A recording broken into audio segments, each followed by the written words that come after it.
Eduardo, essa questão do presidente Jair Bolsonaro, na sua avaliação, ele percebeu que precisa ter nas mãos não nas mãos as casas, mas ter consigo, né, o apoio dos dois presidentes para poder vislumbrar uma reeleição em 2022. Ele já, no tabuleiro ali do jogo político, o presidente Jair Bolsonaro, com essa eleição no Congresso, ele já pôs a pecinha dele um pouquinho mais para frente lá nesse tabuleiro? Claro, Bolsonaro sai muito fortalecido por ter dois aliados em peças-chave. Ele ainda apresenta um excelente desempenho nas pesquisas.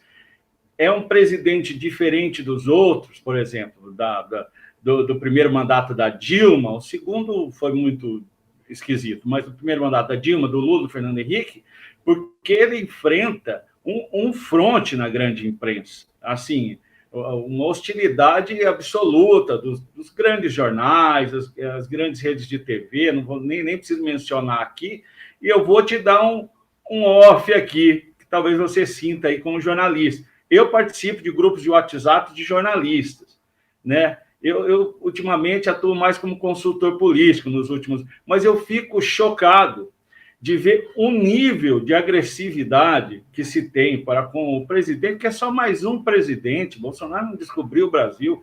Em 4 ou 8 anos ele sairá e será sucedido por outro, né? Mas o nível de hostilidade, desejo de morte, de doença, é uma coisa absolutamente irracional.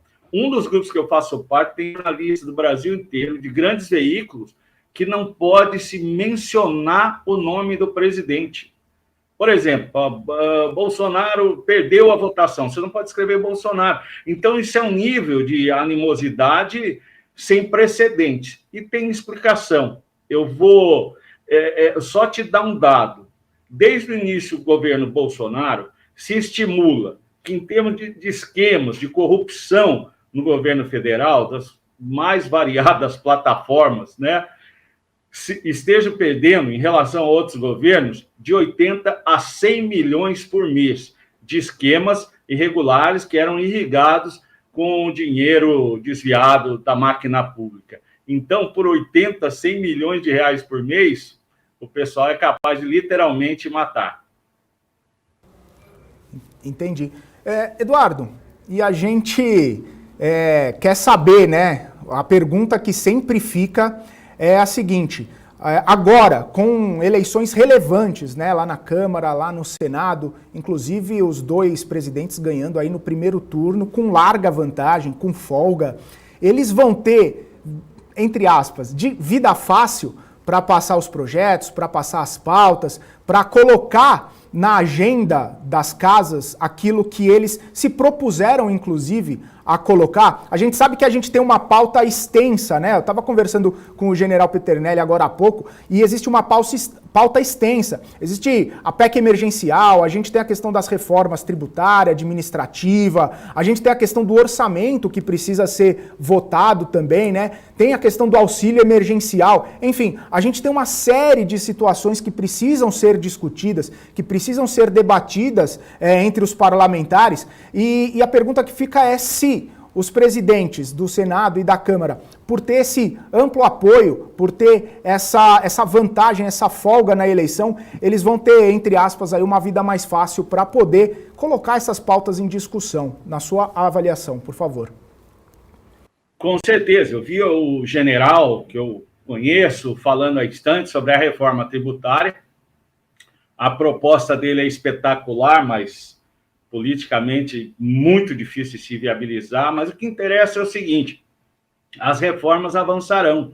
A reforma tributária, com certeza, vai acontecer, que será um salto para a economia brasileira, porque a economia brasileira, do ponto de vista tributário, foi bolada para não crescer.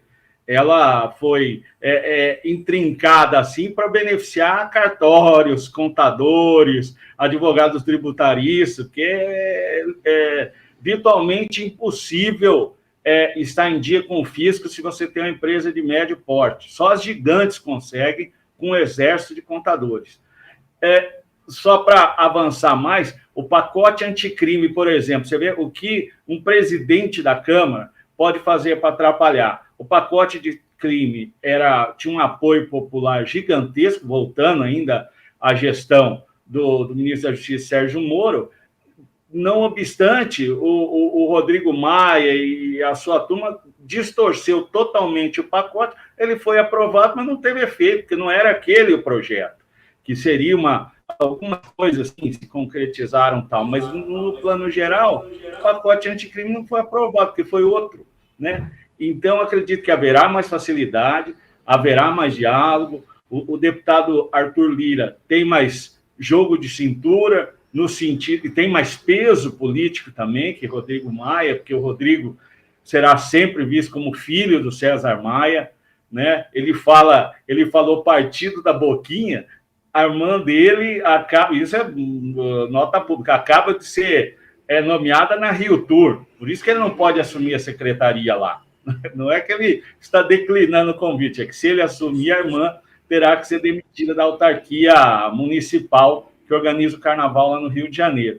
E muito se falou de venda de cargos, emendas, tal, mas é importante dizer que o Rodrigo negociou muito bem com os 700 cargos comissionados que ele tinha, que esses 700 nomeiam mais 3 mil, ou seja, ao todo, a Câmara Federal, não é a Câmara, desculpem, a mesa diretora da Câmara só, ou a presidência, tem 3.700 cargos para nomeação.